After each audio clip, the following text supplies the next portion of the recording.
So hectic night overnight, threat of nuclear annihilation, 2 leaders gone amok. According to intelligence, North Korea isn't preparing for any kind of invasion of anybody. They don't have an air force. Come on. Oh, why not put this up?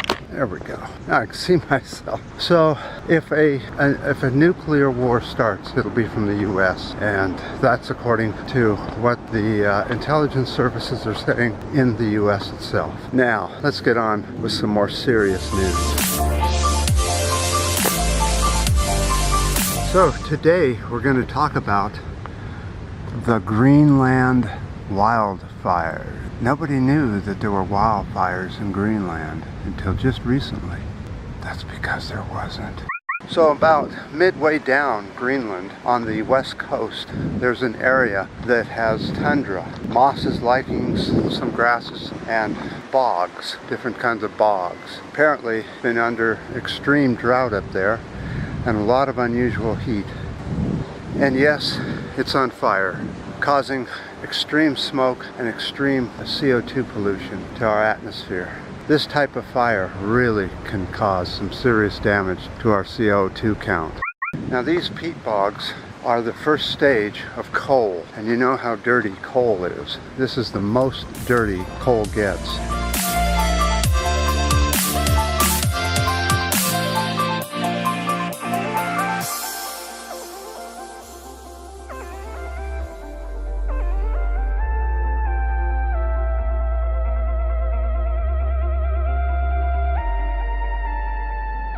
So let's talk about these peat bog fires for a minute. One of the biggest problems is that they're burning right next to the ice sheet. What's wrong with that? Well, not only are you getting smoke pouring over the ice sheet because of the prevailing winds at the time of the fires, but this type of smoke is extraordinarily sooty, and the soot is now falling on top of Greenland's ice sheet, which means that when the sun hits it, it heats up and melts the top of the ice sheet very quickly. This soot is kind of heavy and sticky, so it doesn't just wash away. It stays on top, melting layer after layer of the ice sheet. So when and how long have these fires been going for?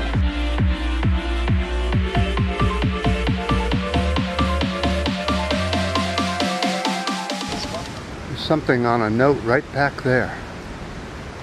Let's go take a look.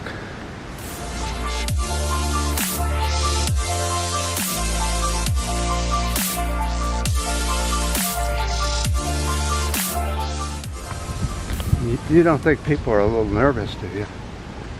So let's go down the history of what the fires are doing in Greenland. They started basically in 2002, and there's a number equation to each fire. I have no idea what the number means. This fire was a number 2. Back in 2003, they had a number 4. Then there weren't any fires for a few years until 2008. Then they had a number 10 Then in 2015 they had a 20. 2016 they had an 11. 2017 they had a 40, which is still burning to this very day and climbing. This will do quite a bit of damage to Greenland and the CO2 count throughout the world. This will add a lot to it. So we really live in a world of fake news, fake everything. Not only do we have fake news, but we have a fake president spewing out fake news, fake information. But the real thing is really amazing. Fall down the cliff here. I kind of have a feeling that this is the first fake nuclear war. Meaning, let's think about this. So North Korea is threatening the U.S., but in the most stupid way. If you're going to attack the U.S., you would go for the district, D.C., where the Orange Man is and his gang of thugs, and you would send missiles there, and you would send missiles in every silo position so that they couldn't send missiles to you. Battery is flashing, that's dead. Good old cannon keeps going.